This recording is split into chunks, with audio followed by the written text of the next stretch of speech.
Hello students, welcome to Telugu officers channel. ఇవాళ మనం August 7వ తేదీకి సంబంధించిన కరెంట్ అఫైర్స్ చూద్దాం. ఇవాల్టి మన ఫస్ట్ ఆర్టికల్ చూడండి. ఇవాళ జాతీయ చేనేత దినోత్సవం, నేషనల్ హ్యాండ్లూమ్ డే. ఎప్పుడు? ఆగస్ట్ 7వ తేదీ.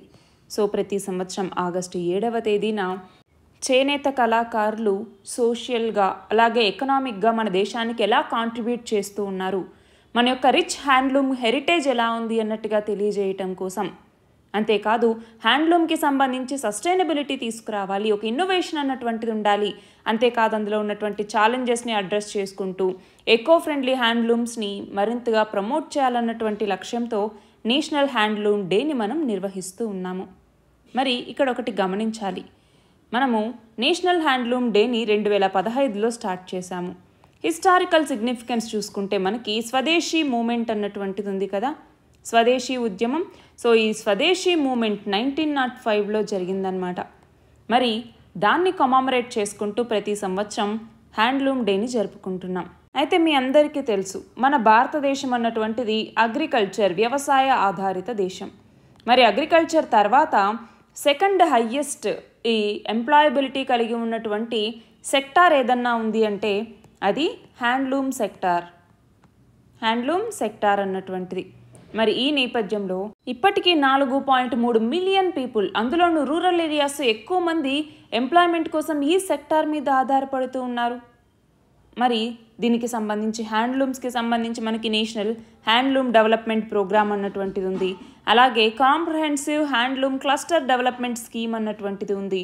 అలాగే వాటిని మార్కెట్లోకి తీసుకొచ్చేటప్పటికి ఇన్సెంటివ్స్ ఇచ్చేలాగా, మార్కెటింగ్ ఇన్సెంటివ్స్ ఇచ్చేలాగా వివిధ రకాల గవర్నమెంట్ స్కీమ్స్ ఉన్నాయి. కానీ చేనేతలకు సంబంధించి చాలా ఛాలెంజెస్ ఎదుర్కొంటూ ఉన్నారు. పవర్ లూమ్స్తో కాంపిటీషన్ ఎక్కువగా ఉంది. మోడర్న్ ఇన్ఫ్రాస్ట్రక్చర్ అన్నటువంటిది వీళ్ళకి సరిగ్గా లేదు. సరైనటువంటి మార్కెటింగ్ వసతులు అందుబాటులో లేవు. ఫినాన్షియల్ కన్స్ట్రెయింట్స్ అన్నటువంటివి ఉన్నాయి. అవునా? మనము ఇక్కడ గమనించాలి, కాంచీపురం, వెంకటగిరి, వారణాసి ఇలాంటి చాలా చేనేత రకాల తయారీలో జాలా, అడ వీటిని ఉపయోగించి అక్కడ జరీ డిజైన్లు ఉత్పత్తి చేస్తూ ఉంటారు. మరి ఇక్కడికి వచ్చేసరికి ఏమైంది అంటే ఈ మౌలిక వస్తువులు సరిగ్గా లేకపోవటం, ఈ చేనేత పరికరాలు అన్నటువంటివి సరిగ్గా అందుబాటులో లేకపోవటం, ఇవన్నీ జరుగుతూ ఉన్నాయి. కాకపోతే ఒకటి గమనించాలండి, మనకి ఈ చేనేత ఏదైతే ఉందో ఒక తరం నుంచి ఇంకొక తరానికి వచ్చేసరికి ప్రత్యేక శిక్షణ అంటూ ఉండదు, కానీ నేర్చుకుంటూ ఉంటారు. కానీ ఇప్పుడు ఆ ప్యాటర్న్ మారుతూ వస్తోంది. చేనేత వాళ్ళ పిల్లలు మెరుగైన ఆదాయం కోసం వివిధ రకాల సెక్టార్స్లోకి మారిపోతూ ఉన్నారు. దాంతో చేనేత ఉత్పత్తులకి సంబంధించి మార్కెటింగ్లో ఇటు వ్యాపారులతో పాటుగా వివిధ రకాల సహకార సంఘాలు, ఆప్కో, అలాగే కోఆప్టెక్స్ ఇలాంటి చాలా, హ్యాండ్లూమ్ హౌస్ ఇలాంటి చాలా సహకార సంఘాలు చాలా ఇంపార్టెంట్ పాత్ర వహిస్తూ ఉన్నాయి. వీళ్ళందరూ ఏం చేస్తూ ఉన్నారు? చేనేత ప్రదర్శనలు ఏర్పాటు చేయటం, వాళ్ళకి శిక్షణ ఇవ్వటం, ఎవరైతే చేనేత వృత్తిలోకి రావాలనుకుంటున్నారో వాళ్ళకి శిక్షణ ఇవ్వటం, ఎక్స్పోర్ట్స్ని ప్రమోట్ చేసుకుంటూ ఉండటం, సో ఇలాంటివన్నీ చేస్తూ ఉన్నారు. సో మనము హ్యాండ్లూమ్స్ని మరింతగా ప్రమోట్ చేయాల్సి ఉంటుంది. ఎందుకంటే ఇవి హ్యాండ్ క్రాఫ్టెడ్ టెక్స్టైల్స్, యూనిక్గా ఉంటాయి. అంతేకాదు మన యొక్క హ్యాండ్లూమ్ ఎక్స్పోర్ట్స్ని పెంచుకోవటానికి, మన యొక్క రిచ్ కల్చర్, హెరిటేజ్ వీటిని ప్రమోట్ చేయటానికి, అలాగే సస్టైనబుల్ డెవలప్మెంట్కి కూడా ఇవి ఉపయోగపడతాయి. మన నెక్స్ట్ ఆర్టికల్ చూడండి. మన భారతదేశానికి మరియు వియత్నాంకి మధ్య సంబంధాలు అనేటటువంటివి బలపడుతూ ఉన్నాయి అన్నటువంటి నేపథ్యంలో ఈ ఆర్టికల్. మరి ఇందులో భాగంగా మనకేం తెలియాలి? వియత్నాం ప్రధానమంత్రి మన భారతదేశంలో పర్యటించారు రీసెంట్గా, జూలై 30 నుంచి ఆగస్టు 1వ తేదీ వరకు. మరి ఇందులోకి వచ్చేసరికి రాజకీయంగాను వాణిజ్య రంగానికి సంబంధించి చాలా ఇంపార్టెన్స్ అన్నటువంటిది ఇక్కడ ఉంది. ఎందుకని అంటే ఇటు మన భారతదేశంలో ప్రధాని నరేంద్ర మోదీ మళ్ళీ 3వసారి అధికారంలోకి వచ్చారు. అటు వియత్నాంలోకి వచ్చేసరికి అక్కడి కమ్యూనిస్ట్ పార్టీ ప్రధాన కార్యదర్శి చనిపోవటంతో ఆ దేశ అధ్యక్షుడే ఈ పదవిని కూడా చేపట్టడం జరిగింది. మరి ఈ నేపథ్యంలో ఇప్పుడు ఆయన మన భారతదేశానికి పర్యటనకి రావటం, వ్యాపార పారిశ్రామికవేత్తలతో చర్చలు జరపటం ఇవన్నీ జరిగాయి. అంతేకాదు మనం చూస్తే మన భారతదేశం రీసెంట్గా కృపాన్ అనేటటువంటి ఒక మిసైల్ షిప్ని వియత్నాంకి కానుగ్గా ఇచ్చింది. అంతేకాదు వియత్నాం యొక్క సముద్ర భద్రత కోసం $30 కోట్ల రుణ సహాయం కూడా అందిస్తాము అన్నట్టుగా నిర్ణయించడం జరిగింది. ఇది కాకుండా వ్యవసాయం, పర్యాటకం, రేడియో, టీవీ లాంటి చాలా రంగాల్లో సహకరించుకోవటం కోసం దాదాపు 9 ఒప్పందాలు కుదిరాయి. అంతేకాదు వియత్నాంకి సంబంధించి రక్షణ దళాలకి ఐటీలో, విదేశీ భాషల్లో శిక్షణ ఇస్తూ ఉన్నారు. అలాగే 2020లో భారత్ వియత్నాం సంయుక్త దార్శనిక పత్రాన్ని విడుదల చేశారు. ఇది కూడా రెండు దేశాల మధ్య సంబంధాన్ని మెరుగుపరుస్తూ ఉన్నాయి. సో ఇప్పుడు ఉక్రెయిన్, రష్యా, హమాస్, ఇజ్రాయెల్ ఇలాంటి సంక్షోభాల మీద ఈ రెండు దేశాల దృక్పథం ఒకటేలాగుంది. సమస్యలు శాంతియుతంగా పరిష్కరించుకోండి అన్నట్టు. అంతేకాదు ఒక పక్క యుద్ధ వాతావరణం వచ్చినా మన ప్రయోజనాలు అన్నటువంటివి అందుతున్నాయా లేదా అన్నటువంటి విషయంలో జాగ్రత్త పడుతూ వివిధ రంగాల్లో ముందుకెళ్లేలాగా ప్రణాళికలు రూపొందించుకోవటం జరిగింది.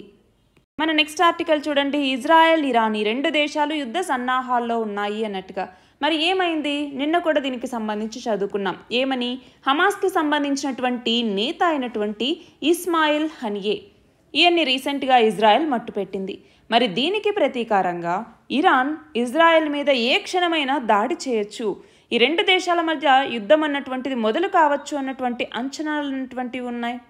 మరి ఈ నేపథ్యంలో ఇజ్రాయెల్కేమో ఇటు అమెరికా సపోర్ట్ చేస్తూ వస్తోంది. ఇరాన్కి అగెనెస్ట్గా ఉంది కదా అమెరికా. మరి ఇక్కడ గమనించాలి, ఇరాన్కి రష్యా అధ్యక్షుడు ఈ సాధారణ పౌరుల్ని లక్ష్యంగా చేసుకోవద్దు అన్నట్టుగా మళ్ళీ సూచించటం.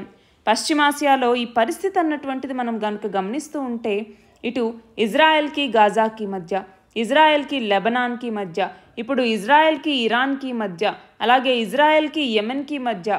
సో ఈ పశ్చిమాసియా మొత్తం ఇప్పుడు గందరగోళం నెలకొంది, అవునా? మరి ఈ నేపథ్యంలో ప్రతి పాయింట్ కూడా మనకి ఇంపార్టెంటే, మ్యాప్ పాయింటింగ్తో సహా. సో నీట్గా నోట్స్ చేసి పెట్టుకోవాలి. నెక్స్ట్ ఆర్టికల్ చూడండి. బంగ్లాదేశ్లో పరిస్థితుల గురించి మనకు తెలుసు. ఏంటి అక్కడ ఎవరైతే 1971 వార్లో పాల్గొన్నటువంటి వెటరన్స్ ఉంటారో వాళ్ళకి సంబంధించినటువంటి వాళ్ళకి 30% రిజర్వేషన్ అప్పటి నుంచే అమలు చేస్తూ ఉన్నారు. మరి రిజర్వేషన్ని తీసేయండి అన్నట్టుగా అక్కడ విద్యార్థి సంఘాలను ఆందోళన చేయటం. ఆ నేపథ్యంలో అక్కడి సుప్రీంకోర్టు 30% తీసేయండి, వాళ్ళకి 5% మాత్రమే, మెరిట్లోనే 93% ఇవ్వండి, ఇంకొక 2% డిసడ్వాంటేజ్డ్ సెక్షన్స్, ట్రాన్స్జెండర్స్, డిజబుల్డ్ పీపుల్కి ఇవ్వండి అన్నట్టుగా తీర్పునిచ్చింది. మరి ఆలోపే పోలీసులు లాఠీ చార్జ్ చేయటం, దానివల్ల కొంతమంది చనిపోవటం. ఈ నేపథ్యంలో అకౌంటబిలిటీ మీరు తీసుకోండి అన్నట్టుగా మళ్ళీ స్టూడెంట్స్ ప్రొటెస్ట్లు స్టార్ట్ చేయటం. దాంతో ఈమెని రాజీనామా చేయాలి అన్నట్టుగా కోరటం. ఆర్మీ పవర్ని చేతిలోకి తీసుకొని ఈమె చేత రాజీనామా చేయించేసి 45 నిమిషాల టైం ఇచ్చేసి దేశం వదిలి వెళ్ళిపోమని చెప్పటం. ఆ నేపథ్యంలో ఈమె మన భారతదేశంలో త్రిపురలో ఉన్నటువంటి అగర్తలాకి రావటం. ఇక్కడ నుంచి యూకే వెళ్ళాలని చూస్తే యూకేకి సంబంధించి వీళ్ళు ఏమన్నారు, మా చట్టాలు దీన్ని అంగీకరించబోవు, సో మేము మీకు ఆశ్రయం ఇవ్వలేము అన్నట్టుగా చెప్పటం. ఇవన్నీ జరిగినటువంటి నేపథ్యంలోని ఈ ఆర్టికల్ అన్నమాట. చూడండి, యూకే బ్రిటన్ ఏమంటోంది, మా చట్టాలు దీన్ని అంగీకరించబోవు. సో ఎవరైనా అంతర్జాతీయ రక్షణ కోరుకునేటటువంటి వాళ్ళు తొలుత చేరుతున్నటువంటి సురక్షిత దేశంలోనే ఆశ్రయం అడగాలి అన్నట్టుగా అన్నారంటే మన భారతదేశంలోనే ఆశ్రయం అడగండి అన్నట్టుగా ఇక్కడ ఇండైరెక్ట్గా చెప్తున్నారనమాట. నెక్స్ట్ చూడండి, ఇప్పుడు బంగ్లాదేశ్కి మరి తాత్కాలిక ప్రభుత్వ అధినేతగా మహమ్మద్ యూనస్. మనం చూస్తే నోబెల్ శాంతి బహుమతి గ్రహీత ఈయన. మరి 2012 నుంచి 2018 వరకు ఈయన స్కాట్లాండ్లో ఒక యూనివర్సిటీకి కులపతిగా కూడా ఉన్నటువంటి వ్యక్తి. పేదల అభ్యున్నతి కోసం ఈయన కృషి చేసినటువంటి వ్యక్తి. మరి ఆ నేపథ్యంలో ఈయనని తాత్కాలిక ప్రభుత్వాధినేతగా ఉండమని కోరటం, దాంతో ఈయన ప్రభుత్వాధినేతగా మారటం, ఇవన్నీ జరిగాయి. నెక్స్ట్ చూడండి, మన రాష్ట్రపతి అయినటువంటి ద్రౌపది ముర్ము ఫిజీ దేశాన్ని పర్యటించడం జరిగింది. మరి ఆ ఫిజీ దేశం ఏం చేసింది, ఆ దేశ అత్యున్నత పౌర పురస్కారమైనటువంటి companion of the order of Fiji అన్నటువంటి ఈ పురస్కారాన్ని మన రాష్ట్రపతికి అందించడం జరిగింది. సో ఫిజీ యొక్క అత్యున్నత పౌర పురస్కారమైనటువంటి companion of the order of Fiji అన్నటువంటి దాన్ని ఎవరికి ప్రదానం చేశారు రీసెంట్గా అంటే రాష్ట్రపతి ద్రౌపది ముర్ముకి. నెక్స్ట్ చూడండి, మన దేశంలో బంగారానికి సంబంధించి ఒక కొత్త సంఘం ఏర్పాటు కాబోతోంది. మరి ఇక్కడ గమనించాలి, మన దేశంలో పసిడి పరిశ్రమ ఎలా ఉంది అన్నట్టుగా నియంత్రించేటటువంటి ఒక సంస్థ ఇది. మరి వరల్డ్ గోల్డ్ కౌన్సిల్ లేదా ప్రపంచ స్వర్ణ మండలి అంటాం. దీని యొక్క మద్దతుతో మన భారతదేశానికి సంబంధించినటువంటి Indian association for gold excellence and standards అన్నటువంటి దాన్ని ఏర్పాటు చేయటం జరిగింది. దీని లక్ష్యం ఏంటి, ఈ బంగారానికి సంబంధించినటువంటి రంగంలో పారదర్శకత పెంపొందించటం, దాంతోపాటు వినియోగదారుల విశ్వాసాన్ని పెంపొందించడం కోసం దీన్ని ఏర్పాటు చేశారు.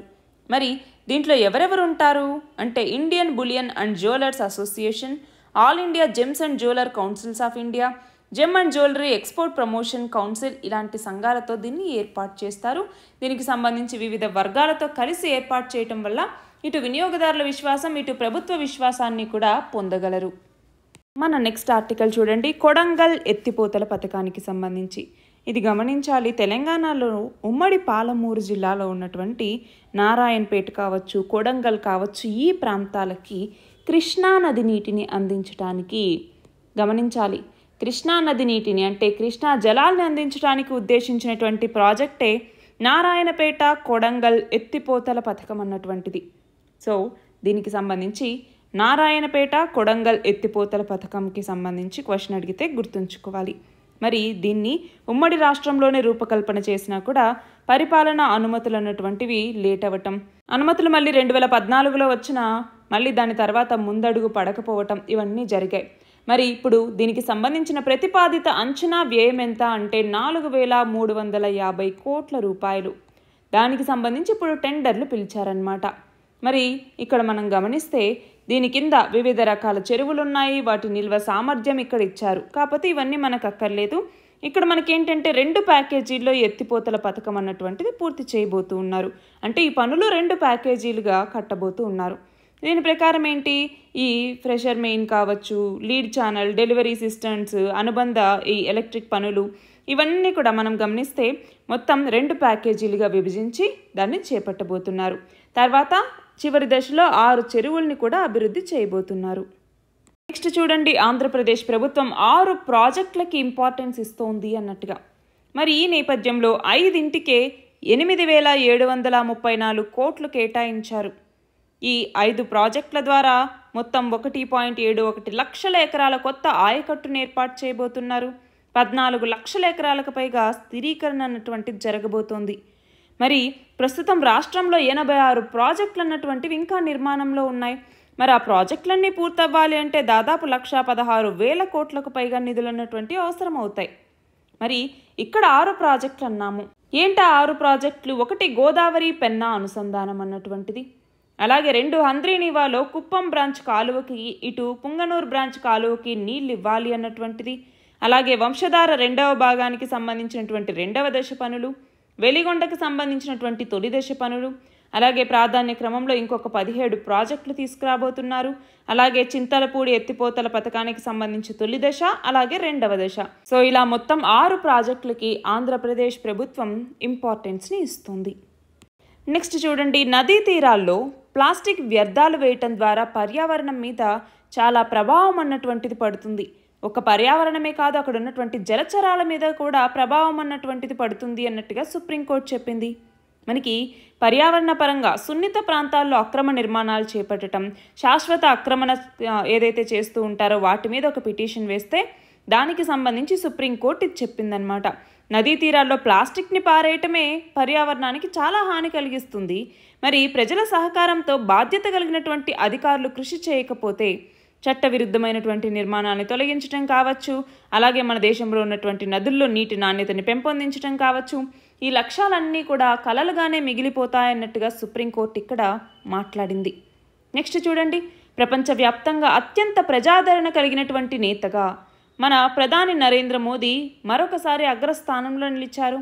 మార్నింగ్ కన్సల్ట్ అన్నటువంటి సంస్థ ఈ సర్వేని నిర్వహిస్తే అందులో 69% ఓట్లతో నరేంద్ర మోదీ మొదటి స్థానంలో ఉంటే, 2వ స్థానంలో మెక్సికో అధ్యక్షుడైనటువంటి లోపేజ్ ఓబ్రెడర్ ఇతను 2వ స్థానంలో ఉన్నారు. మరి చివరి స్థానంలో మొత్తం ఇది 25 మందితో రూపొందించినటువంటి జాబితా. 25వ స్థానంలో ఫుమియో కిషిదా, ఈయన జపాన్ ప్రధాని, ఇతను ఉన్నారన్నమాట. నెక్స్ట్ చూడండి, హైపర్ లూప్ టెక్నాలజీని ఉపయోగించి ఐఐటి మద్రాస్ తయూర్ క్యాంపస్లో 425 మీటర్ల పొడవైనటువంటి ఒక హైపర్ లూప్ ట్యూబ్ని నిర్మించింది. ఇది ఏషియాలోనే అతిపెద్ద హైపర్ లూప్ ట్యూబ్. ఈ ప్రాంగణం నుంచి హైపర్ లూప్ ఇంటర్నేషనల్ పోటీలు అన్నటువంటివి కూడా 2025 జనవరి నుంచి ఏప్రిల్ వరకు జరగబోతున్నాయి. నెక్స్ట్ చూడండి, ఇటీవల దుబాయ్లో జరిగినటువంటి ఇంటర్నేషనల్ కోవెడర్ 5.0 artificial intelligence robo city challenge, ఇందులో విజేతగా నిలిచినటువంటి గోవా విద్యార్థిని ఎవరు అంటే ఉషా కుమావత్. ఈమె ఇందులో విజేతగా నిలిచింది. ప్రపంచంలో అతిపెద్ద ఎలక్ట్రిక్ కార్ల ఉత్పత్తిదారు హోదాని చైనాకి సంబంధించిన ఏ కంపెనీ సొంతం చేసుకుంది అంటే BYD అన్నటువంటిది. మనకి ఆల్రెడీ తెలుసు, ఎలక్ట్రిక్ వెహికల్స్కి సంబంధించి లిథియం అయాన్ బ్యాటరీలు, అందులో వాడే నికెల్, కోబాల్ట్ లాంటి లోహాలు ఇవన్నీ చైనాలో లభ్యమవుతూ ఉన్నాయి. నెక్స్ట్ చూడండి, ప్రపంచ పర్యావరణ దినోత్సవం వేడుకలకి ఏ దేశం ఆతిథ్యం ఇచ్చింది అంటే సౌదీ అరేబియా. మరి ఈ సంవత్సరం థీమ్ ఏంటి? భూమిని పునరుద్ధరించటం, ఎడారీకరణను నిరోధించటం, కరువుని తట్టుకునే శక్తిని పెంపొందించటం, లేదా land restoration, desertification and drought resilience అంటాం. నెక్స్ట్ చూడండి, చివరిగా రీసెంట్గా ఒలింపిక్స్ ఫైనల్లోకి భారత రెజ్లర్ అయినటువంటి వినేష్ ఫోగట్ ఈమె విజయవంతంగా ఎంట్రీ ఇవ్వటం జరిగింది. మరి ఈ నేపథ్యంలో ఇప్పుడుకున్నటువంటి అప్డేట్ అయితే 100 గ్రామ్స్ బరువు ఎక్కువ ఉంది అన్నట్టుగా ఈమెని ఈ ఫైనల్స్ నుంచి డిస్క్వాలిఫై చేయటం కూడా జరిగింది. సో ఇవి ఇవాల్టి important articles. All the very best and thank you very much.